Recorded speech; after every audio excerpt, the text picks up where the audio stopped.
Buenas noches, mañanas o tardes nuevamente, un nuevo episodio del podcast y hoy queríamos hablar un poco de interpretabilidad. Les van a sonar ya nuestras voces porque venimos juntos desde hace varios capítulos, estamos con Gonzalo y con Camila, ¿cómo andan? Buenas, Héctor, ¿cómo estás? Buenas, buenas. Y bueno, ya hablamos un poco cuando en uno de los capítulos pasados sobre interpretabilidad, que casi Cami se copa y se come todo el espacio del podcast. Por suerte la frenamos a tiempo y le vamos a dedicar un capítulo especial a la interpretabilidad. Vos venís trabajando hace tiempo en el tema, ¿verdad? Sí, es un tema que me parece súper interesante y el que ha surgido como un impulso inicial bastante grande hace 5 años, un poco por ahí. Sí, para mí en realidad es un poco más nuevo, diría unos, capaz que... a ver, la problemática está básicamente desde que arranca la inteligencia artificial y más cuando el aprendizaje profundo, ni que hablar aparece, se empiezan a aparecer estas cajas negras y en especial la gente capaz que menos técnica o que entiende menos, empieza con las preguntas, ¿no? Bueno, ¿de dónde sale esta decisión? Y Yo creo que los que entienden más igual tampoco. a ver, evidentemente la gente que entiende más tampoco tiene la menor idea de dónde sale esa decisión, pero por lo menos tenemos confianza en ello. No tenemos confianza en lo que se ha hecho. Pero es una pregunta real, es una pregunta legítima. ¿Cómo está tomando esta decisión? Y al final del día es algo que es importante para entender si cuando el modelo empieza a performar peor, cuando empieza a funcionar peor, si nosotros tenemos un mayor entendimiento del funcionamiento interno del modelo, es un poco más sencillo corregir esos problemas, detectarlos, diagnosticarlos. Ahora, el problema es que a medida que crecen los modelos, esto empieza a ser más complicado. Eso les quería preguntar, porque a mí me hablan de interpretabilidad y lo primero que se me viene a la mente es la gráfica esa de dos ejes, que en uno está, digamos, no sé, la potencia del modelo y en el otro la interpretabilidad. Entonces, abajo ahí chiquitito está la regresión logística como el más interpretable, quizás, pero el menos potente, y bueno, va subiendo a árboles de decisión, random forest, qué sé yo, y por allá arriba las redes neuronales. ¿Eso ustedes lo ven tan así también? Bueno, de base en el algoritmo sí, no, pero ahí es parte de lo que ha estado trabajando Cami, que es, está bien, esto es de base lo que el algoritmo me provee de interpretabilidad, pero yo puedo hacer cosas para entender eso. Recientemente, de hecho, salió un paper de interpretar, no tratar de entender alfacero, que justo con Cami nos cruzamos con el paper y lo estuvimos leyendo. Recuerden a la Cami no entiende audiencia que es más. el alfa cero, ¿no? Bueno, el Alfa Cero es el jugador de ajedrez, Yogi, y que es, Yogi es otra versión de ajedrez, y Go, que desarrollado por Google, por DeepMind, y que bueno, estuvieron empezando a trabajar a entender, en particular este caso es con ajedrez, tratar de entender qué es lo que aprende, cuál es la representación interna, en este caso incluso utilizaron pidieron ayuda a un maestro, un gran maestro de ajedrez, Vladimir Kramnik, ¿era? Sí, Sí, la verdad que no sabemos Un pronunciar el ruso que anda apellido. por ahí. Ok. un gran maestro del ajedrez que bueno, que pueda ayudarlos a interpretar esto, entre otras técnicas. Cami lo entendió mejor que yo, porque sabe más del tema que yo. Déjala Así hablar que a ella, entonces. capaz que la dejo hablar a ella y dejo de monopolizar esto. No, no. Bueno, la idea un poco del paper es justamente ir a estudiar adentro de la red cómo aprende. Entonces, bueno, cómo se lo plantearon en un estudio que ellos seguramente saben más que yo, así que no me voy a hacer la que entendí a detalle todo el paper, pero bueno, por ejemplo, utilizaron métodos de a partir de la primera jugada, o sea, dar distintos escenarios iniciales y ver, bueno, cuáles son los pasos con mayor probabilidad, o sea, estudiar cómo van cambiando los pesos a medida que el algoritmo va entrenando.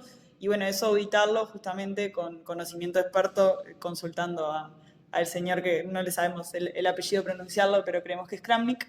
Y, y bueno, después también lo que intentaron ver es dentro de las representaciones internas de la red si... No me digan nada, eran matrices.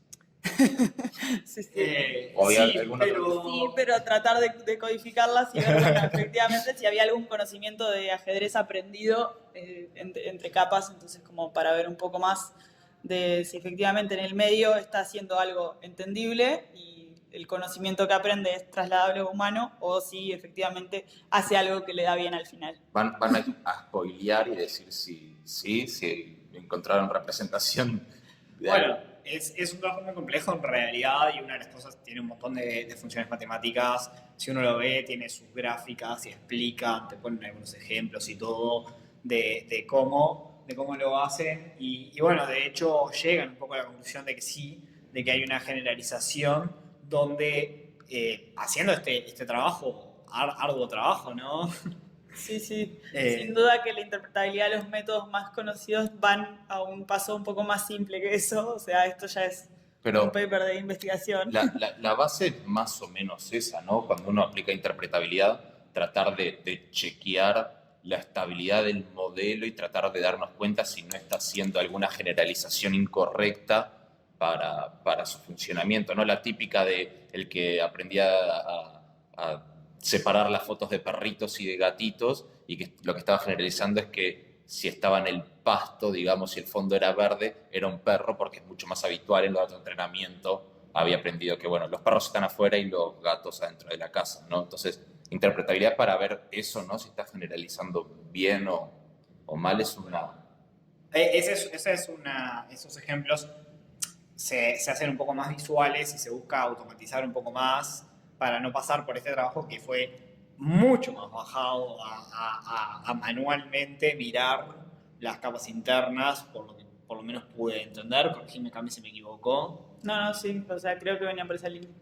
Pero sí, a ver, evidentemente uno siempre trata de apuntar y más en cosas más bajadas a tierra, a métodos que más automáticamente pasen por mi red y me sepan decir o me sepan mirando esos pesos o con alguna otra técnica. Digo, de nuevo, Cami sabe más de esto. Podemos Así que ver algún podemos preguntarle método ahora. actual. Ahí está, ahora le preguntamos métodos más específicos, ¿no? Pero evidentemente uno siempre trata de apuntar en estas cosas a algo más automático y que uno pueda dejar corriendo en una máquina y no tener que estar manualmente tratando de interpretar esto. Pero Cami, contanos en realidad, porque vos estuviste de hecho trabajando en la interpretabilidad de una red que yo hice, para variar, y te habías dado buenos resultados, o por lo menos buenos resultados entendibles dentro de lo que era aceptable y esperable dentro de la línea de negocio. Pero contanos más.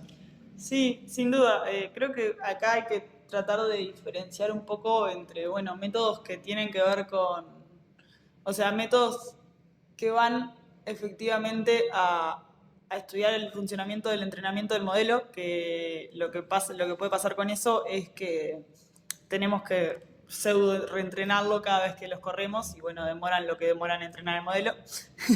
Como pueden ser, por ejemplo, los Shapley Values, que es calcular como en una observación, bueno, la importancia de las variables. O sea, vos vas a estudiar, es un método que viene de teoría de juegos de economía, que lo que tiene que ver es con estudiar la contribución de los jugadores a cierto resultado. Entonces, aplicado a algoritmos de Machine Learning, lo que tiene que ver es los jugadores pasan a ser las variables que tenés y la contribución pasa a ser calcular una especie de pesos basado, bueno, justamente en los errores que da el modelo y la importancia. Entonces, a partir de eso es que se calculan. Eso que comentás es súper interesante y a ver si estoy en lo correcto. Esta técnica que comentabas, los Shapley Values, aplican, digamos, a una observación. Y para bajarlo a un caso concreto, si yo quiero, no sé, predecir el churn de un cliente, sería para un cliente. Entonces yo puedo saber para ese cliente cuáles fueron las variables que hicieron que lo clasificara como sí o como no.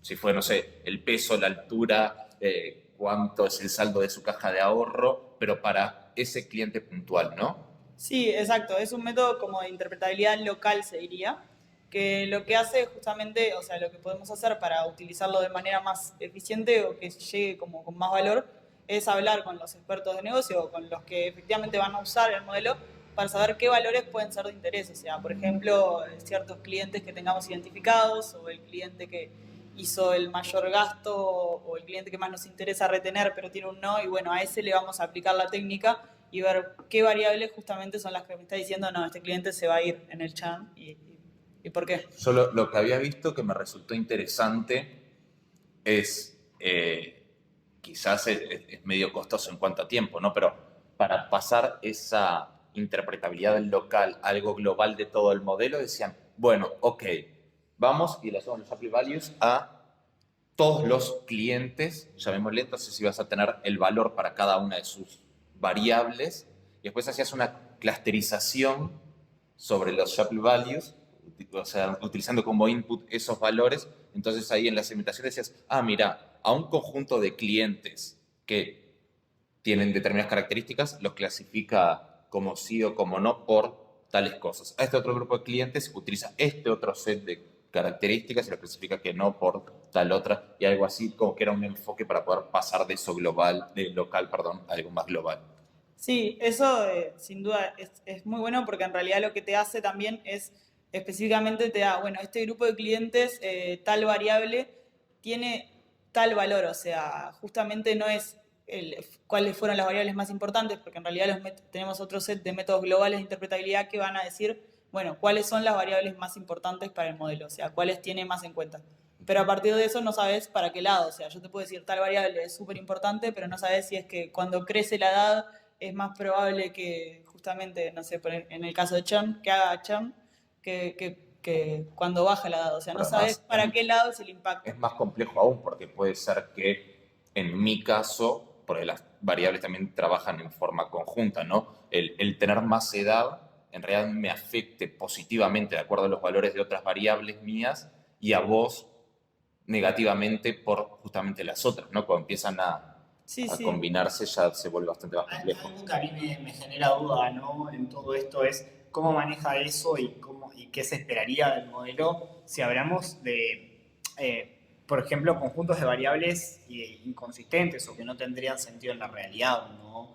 ¿Tienen estos métodos formas de evitar ese tipo de cosas o directamente caes en que, bueno, está, suerte en pila? Y ahí está mal que el modelo tenga un comportamiento equivocado frente a un conjunto de datos inconsistente?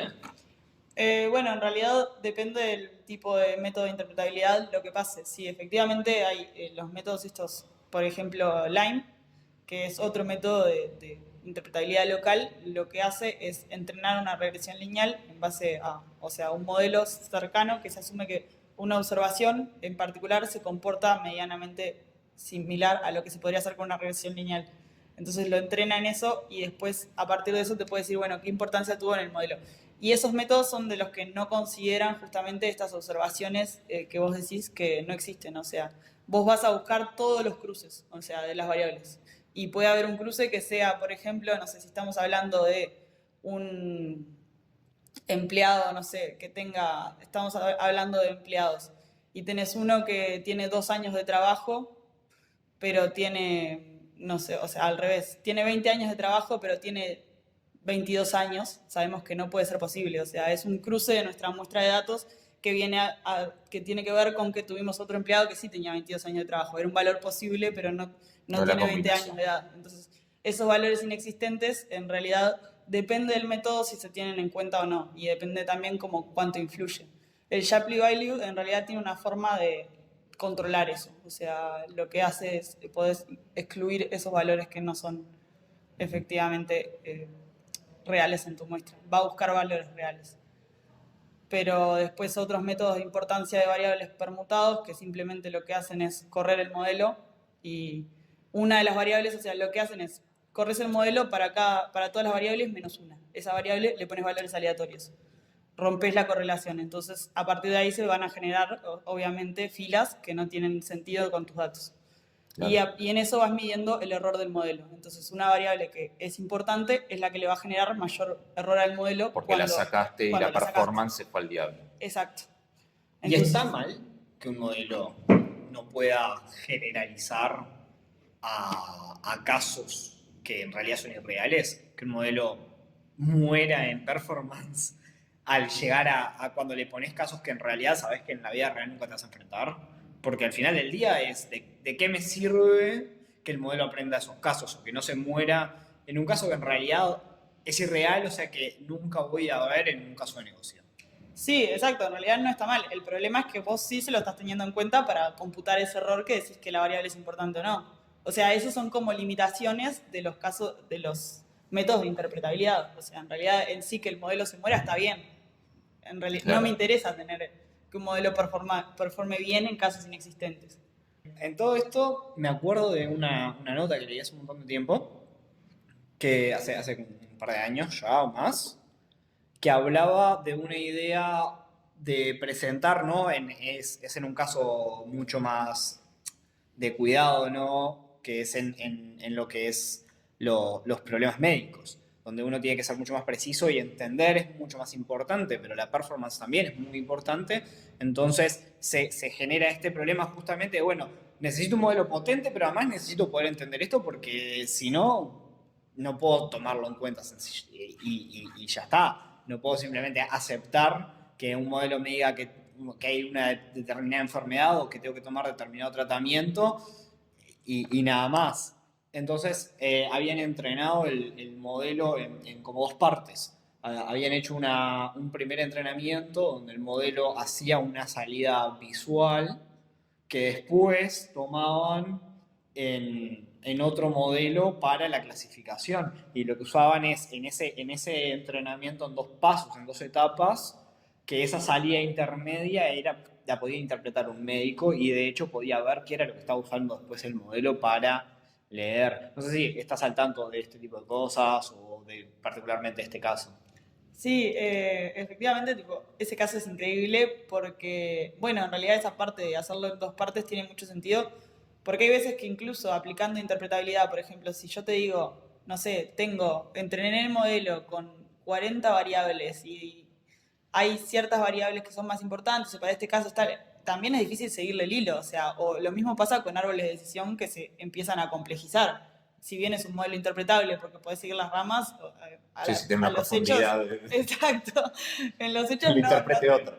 exacto, nadie lo va a querer interpretar. Entonces esto de modelos ya pensados como para poder ser interpretables y para tener ese valor de entender las decisiones es algo que ya es un paso muy grande. Y bueno, este caso en particular que lo que hacía era generar esa imagen segmentada ya de lo que estaba detectando la primera red de posibles casos, o sea, era una lectura de una tomografía que ya te la daba como coloreada, que es lo que hace un primer experto imaginólogo o lo que sea, no sé en realidad quién es el que lo hace, pero que es difícil leer una placa y saber algo al respecto.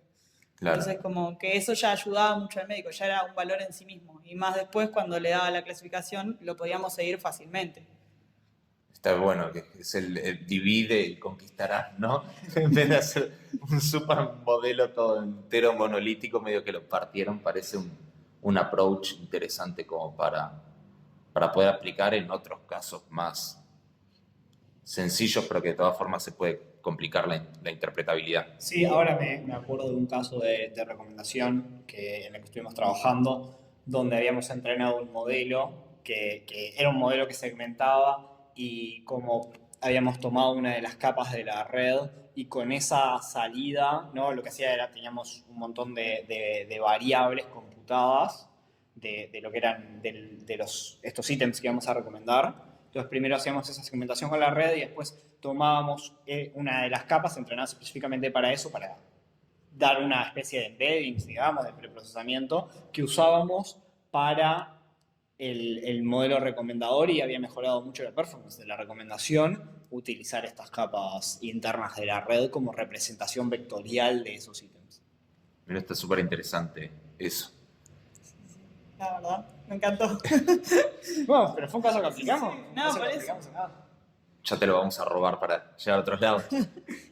Bueno, para ir redondeando, no sé, un pensamiento mío que quería dejar es que a mí siempre me copó la interpretabilidad, si bien creo que igual soy más fanático de la performance, y bueno, si no se entiende por qué está acertando, no me importa mientras acierte, y cuanto más acierte mejor, pero no, un valor importante que yo le veo a la interpretabilidad es que tengo como que la esperanza de que el modelo justamente generalice o poder que el modelo haya descubierto algún insight súper novedoso, como no sé, en su momento fue, bueno, pañales y cervezas, no, pero algo así como que, bueno, mirá, los que tienen 35 años y viven en tal barrio, no sé qué, y como que el descubrir eso, que le dé a los humanos un insight conceptual, me parece súper interesante.